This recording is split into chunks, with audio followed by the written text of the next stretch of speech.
وعليكم السلام ورحمة الله تعالى وبركاته.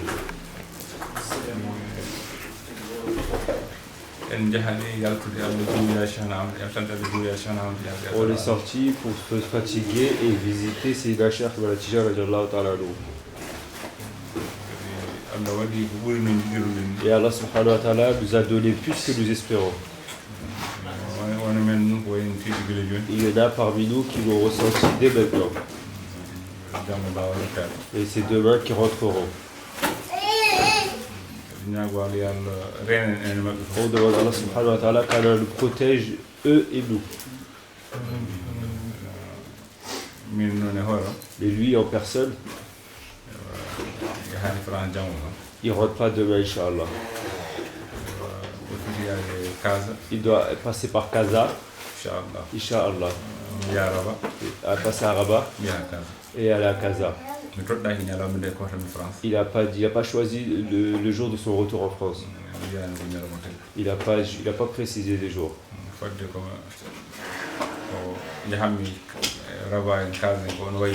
En fonction du temps que ça va prendre, son voyage à Casa et à Rabat. Donc il ne sait pas ce sera quand exactement qu'il arrivera en France.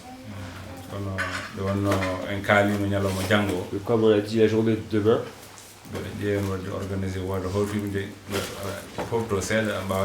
afin de s'organiser, afin que les frères qui travaillent rentrent, se reposent quelques temps avant de reprendre l'activité. Que ce soit 1 heure ou 2 heures avant ou bien plus que ça. C'est pour ça, demain, Inch'Allah, ceux qui rentrent en avion rentrent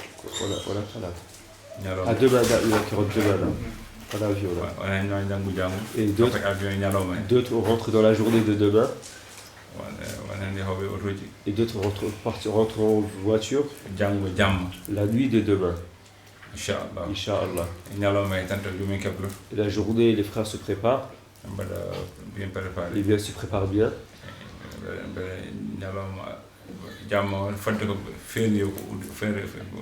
Afin de prendre la route dans la soirée après de prendre la route dans la nuit afin d'arriver à l'ouverture du ferry.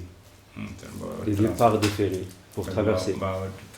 Afin de traverser à l'eau. Qu'Allah protège tous.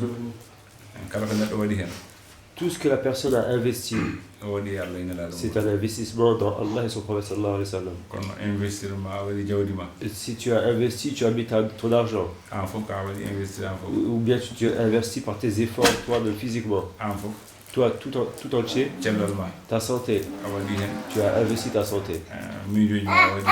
Tes pensées, tu les as investies dedans. C'est pour ça, ta jeunesse, tu l'as investi dedans. Le temps de repos que tu devais consacrer pour ton repos, ce temps-là, tu l'as investi dedans. Une partie de ta vie, en fonction du temps que ça a pris, tu as consacré ça dans ta vie. Et on demande à Allah subhanahu wa ta'ala que toute notre vie, qu'Allah fasse qu'on la consacre à Allah uniquement. Le temps-là, il faut le consacrer quelque part. Absolument, il faut le consacrer à quelque chose. La personne ne peut pas laisser le temps s'écouler sans rien faire. C'est pas possible. Allah n'a pas eu cette volonté-là. Chaque instant, tu es obligé de consacrer à quelque chose. Ça se passe ainsi seulement. Si tu dors, si tu es en état de sommeil,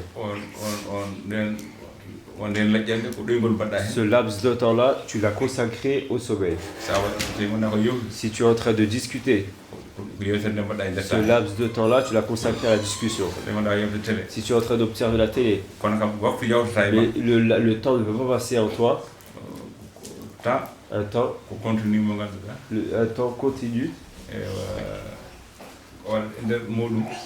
Le temps dans lequel tu consacres. Il faut mettre un contenu dans ce temps-là. Il n'y a pas le choix. Certains, ils consacrent le temps aux prières. Et pendant que les autres consacrent le temps là à s'amuser, à se divertir.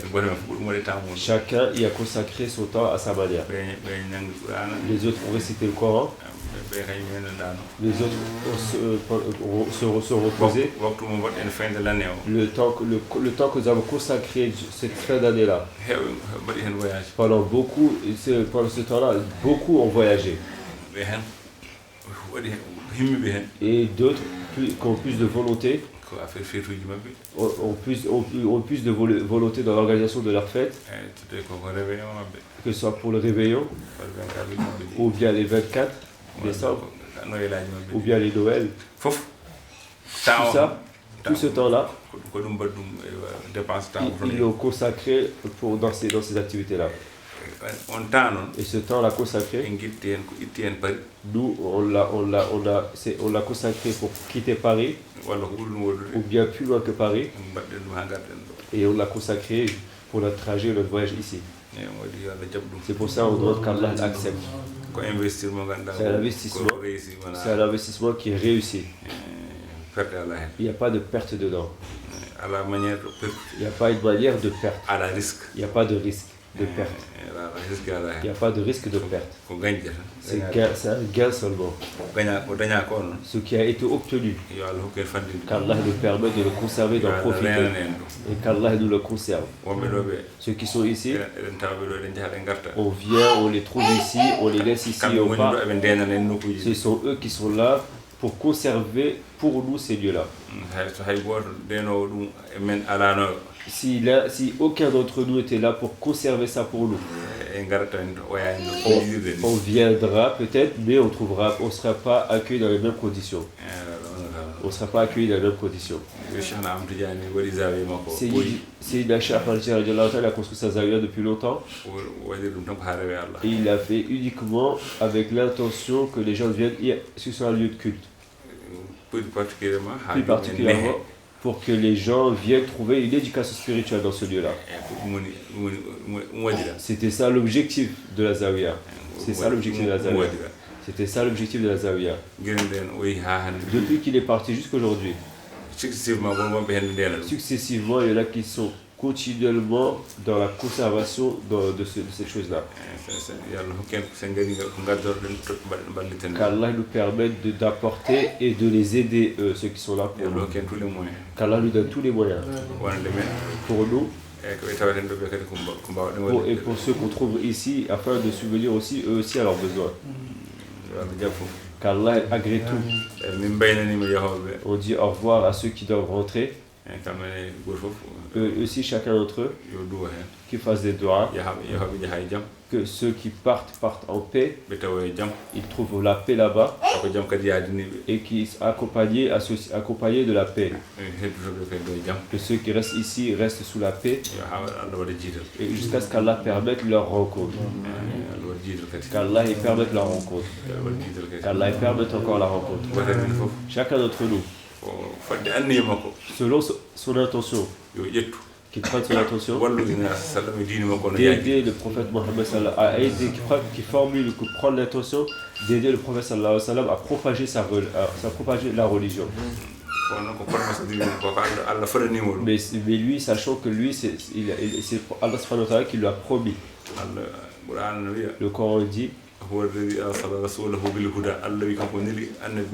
Allah subhanahu wa ta'ala dit, nous avons envoyé notre prophète dans la perfection et dans la religion véritable, dans la religion qui est vérité. Il lui a donné une religion qui est véridique, qui est vérité. Et il va le manifester en toutes les religions, jusqu'à ce qu'il prenne sa religion prenne le dessus sur toutes les autres. L'islam, l'islam,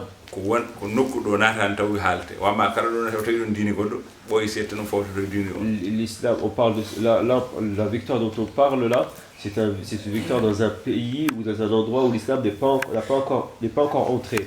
Mais les lieux où l'islam, les lieux où il y a d'autres religions, ça c'est l'islam une fois installé qui prend le dessus largement. Une fois qu'il entre, Et immédiatement, il commence à prendre le dessus des religions qu'il a trouvées. Jusqu'à ce qu'il prend le dessus sur ces religions-là. Ça, c'est le Coran. Il va prendre le dessus sur toutes les autres religions. C'est ça qui est apparent aujourd'hui. Si tu vois en Europe,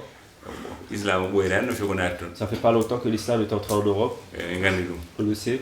Mais maintenant, ce qu'ils veulent freiner, ça y est, c'est trop tard. Plus personne ne peut le freiner.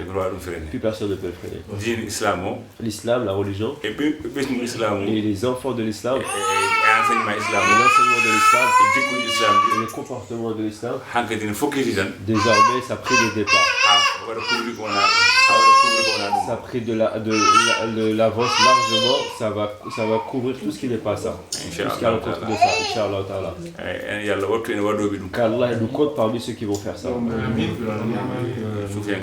Le soufisme, c'est un extrait de l'islam. C'est extrait de l'islam. Le soufisme, c'est l'essence de l'islam. C'est ça l'objectif. L'islam, c'est pas que les mouvements. C'est la spiritualité qui est le but. C'est ça le but de l'islam. Les chouyours qui éduquent dans la religion.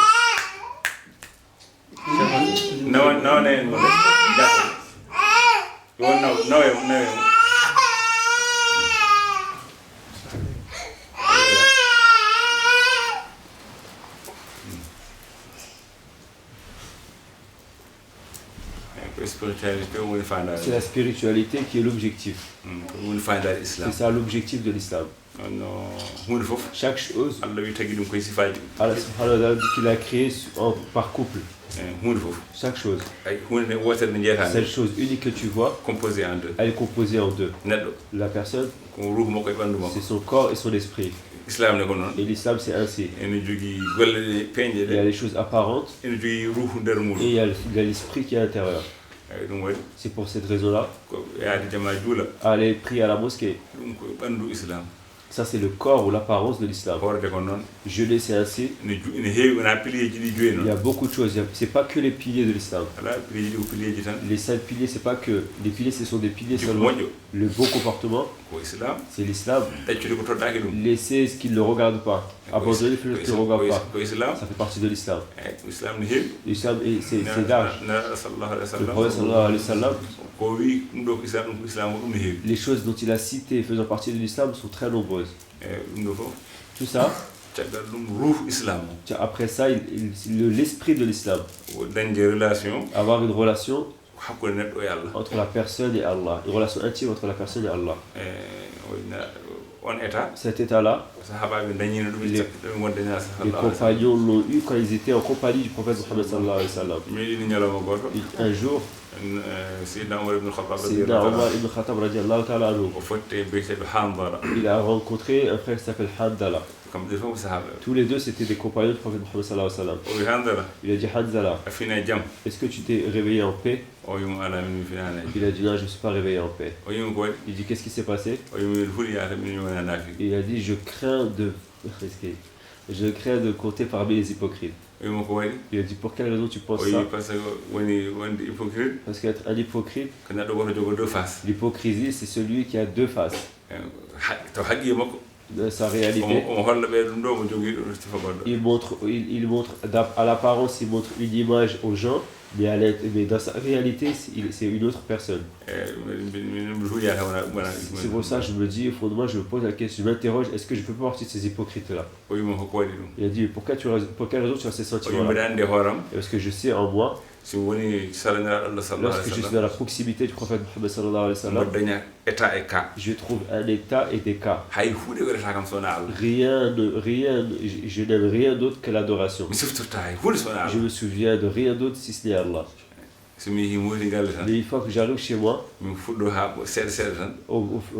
petit peu seulement, peu de temps, je suis entre mes enfants et les épouses et la famille. Je me trouve dans un autre état. Deux états différents. Je vis dans deux états différents. Moi, je suis en compagnie du prophète Mohammed sallallahu alayhi wa sallam. L'état dans lequel je suis. Et l'état dans lequel je suis quand je suis au milieu de ma famille. Je constate que je suis dans deux états différents. Lorsque tant que j'ai senti ça en moi, tant que j'ai senti ça en moi, j'ai peur de ne pas compter par des hypocrites. C'est Omar lui a dit, moi en personne, c'est comme ça que je suis. Ça se trouve, moi aussi, je fais partie des hypocrites. Il faut qu'on ait continué le prophète Mohammed sallallahu alayhi wa sallam. Et ils sont partis voir le prophète Mohammed sallallahu alayhi wa sallam. Et ils ont parlé de cette affaire-là au prophète sallallahu alayhi wa sallam.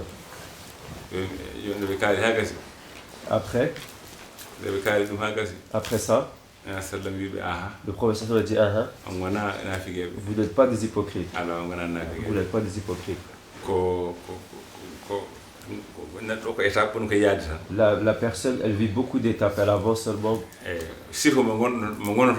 L'état dans lequel vous êtes en ma présence, si vous continuez ainsi et que ça devient fixe en vous, très peu bientôt vous serrerez la main aux anges. Vous serrez la main aux anges. Serrer la main aux anges, je sais que c'est un état de veille, c'est physique. Il a dit si vous continuez dans ces états-là, bientôt vous allez serrer la main aux anges. Mais cet état-là, elle doit progresser petit à petit jusqu'à ce qu'elle s'installe. Une fois qu'elle s'est installée, très peu, bientôt vous allez serrer la main aux anges. Vous serrez la main aux anges. Cet état-là,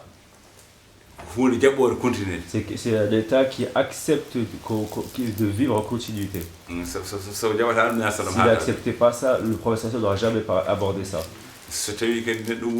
Et si la personne elle vit ainsi, continuellement, absolument elle serrera la main aux anges. Si ce n'était pas possible, le professeur n'aura jamais dit ça. Le professeur n'a jamais dit des choses qui ne sont pas inimaginables. Irréalisable. Il n'a jamais parlé de choses qui sont irréalisables. Ça, c'est un hadith authentique. Et ce sens-là, cet aspect-là, les hommes de Dieu, ils ont réuni des gens afin de les entraîner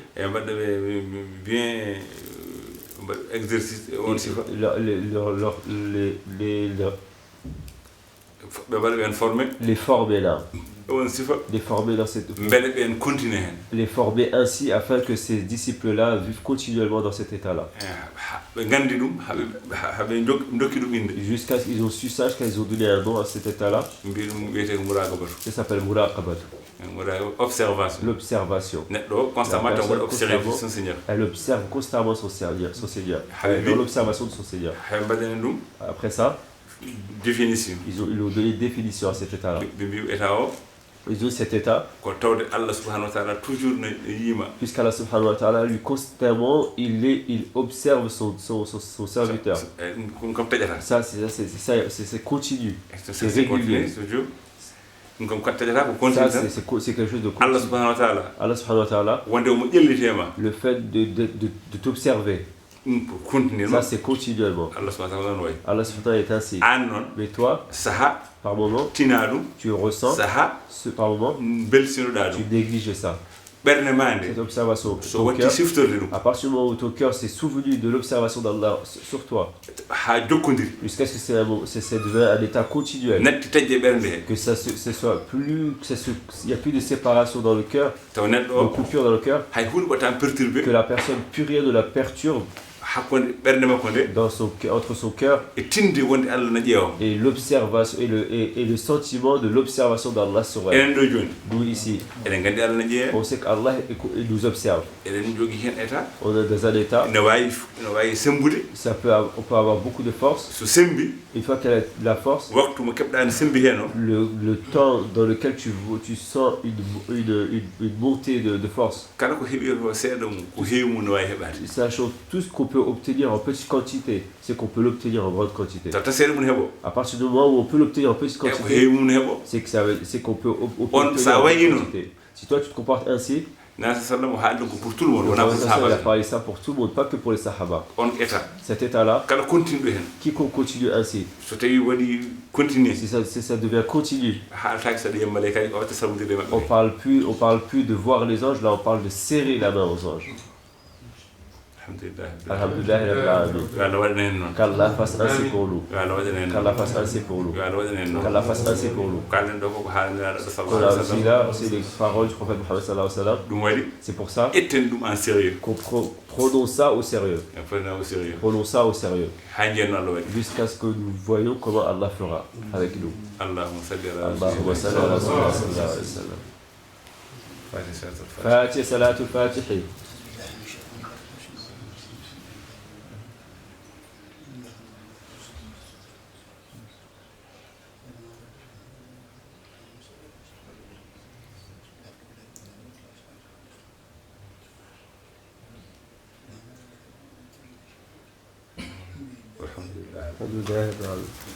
الحمد لله.